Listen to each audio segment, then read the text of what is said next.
Kalau aturan udah cukup, aparat sudah cukup, tapi macet di macam-macam gini ini. Sehingga sekarang saudara, indeks persepsi korupsi kita itu turun dari 38 yang 38 itu jelek sebenarnya, tetapi turun lagi menjadi lebih jelek lagi menjadi 34 tahun ini. Kenapa? Karena korupsi. Di mana itu korupsi? Hasil temuan Transparansi Internasional itu korupsinya ada di DPR.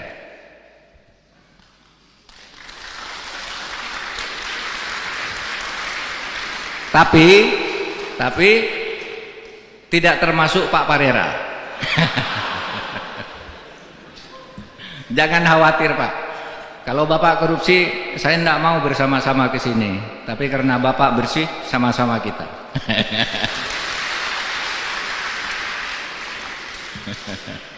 Itu hasil temuan loh. Pak Parera itu anggota DPR, pasti baca dia hasil laporan TI ya, bahwa korupsi pertama tuh di DPR. Perdagangan, undang-undang, pembuatan undang-undang pakai bayar tuh menurut hasil penelitian tuh. Ya kalau ditanya satu-satu pasti tidak ada yang ngaku. Tapi itu hasil sigi internasional, di mana orang di luar negeri itu kalau berurusan ini internasional. Wah Pak, sulit di DPR harus bayar begini, ini kasusnya gitu. Ada anggota DPR yang terlibat dalam konflik of interest. Apa konflik of interestnya? Dia menjadi anggota DPR lalu punya kantor pengacara, sehingga setiap dia ketemu dengan polisi, kejaksaan agung, tolong dong bantu tuh kantor pengacara itu, padahal punya dia.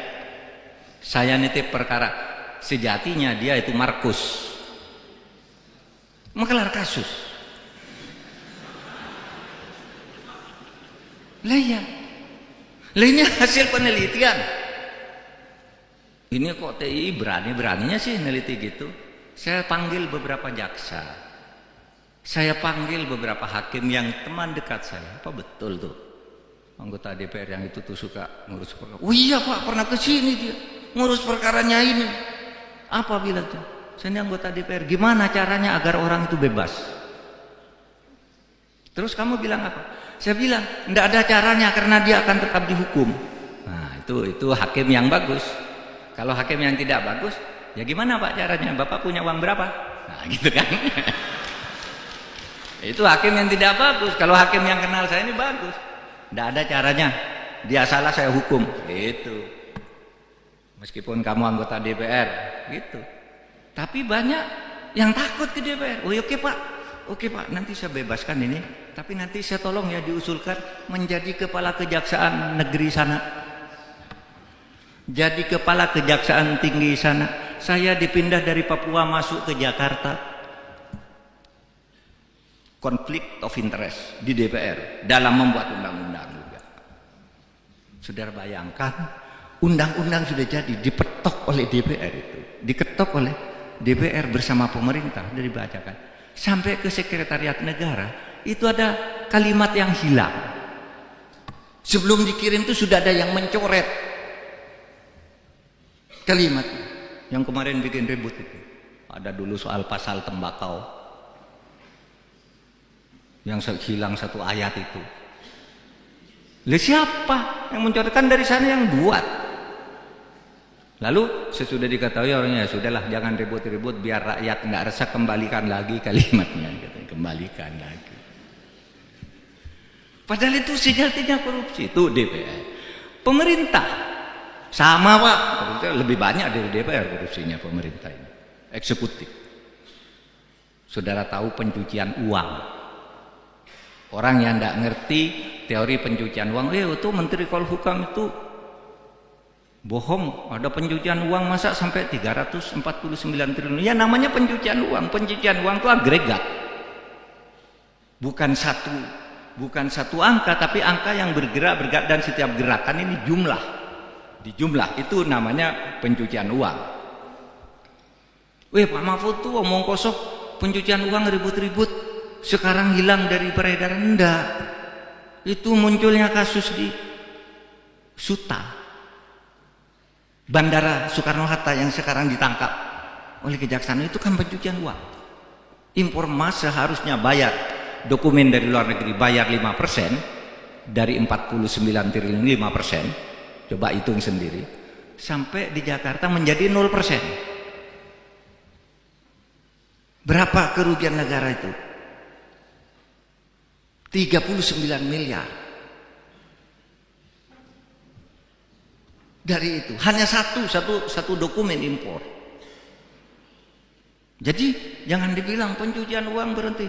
Nah sekarang yang kami laporkan pencucian 349 triliun itu kan 300 surat yang tidak bisa diselesaikan sekaligus 300 satu-satu dok. Kalau 300 selesai itu bukan proses hukum, namanya bim salabim. Nah sekarang ini kan orang usil bilang, mana tuh Pak Mahfud yang bilang pencucian uang kok sekarang sepi-sepi aja. Satu, saudara bisa baca tulisan Pak Yusuf di Harian Kompas Selasa pekan lalu. Dia menyebut benar itu ada pencucian uang 349 triliun. Siapa itu Pak Yusuf? Pak Yusuf itu adalah mantan kepala PPATK. Benar ada. Apakah ditindak? Ditindak. Sekarang ini sudah pada bergerak. KPK sudah nangkap pencucian uang. Polisi juga sudah mulai meriksa. Itu karena kita bicara banyak pencucian uang. Jangan dikira itu wah, itu kan hanya move politik aja. Enggak ada move politik. Itu fakta. Sekarang saya bicara hari ini dari TPPU. Hari ini saya diperintahkan oleh Presiden tadi untuk membuat satu operasi khusus mengenai tindak pidana perdagangan orang. Paling banyak korban perdagangan orang itu di NTT. Dari bulan Januari sampai Mei, pekerja-pekerja ilegal dari NTT yang dipulangkan dalam peti-peti mayat itu 55 orang. Dari seluruh Indonesia selama 3 tahun ini, yang meninggal karena penganiayaan pencucian orang itu 1.930 orang.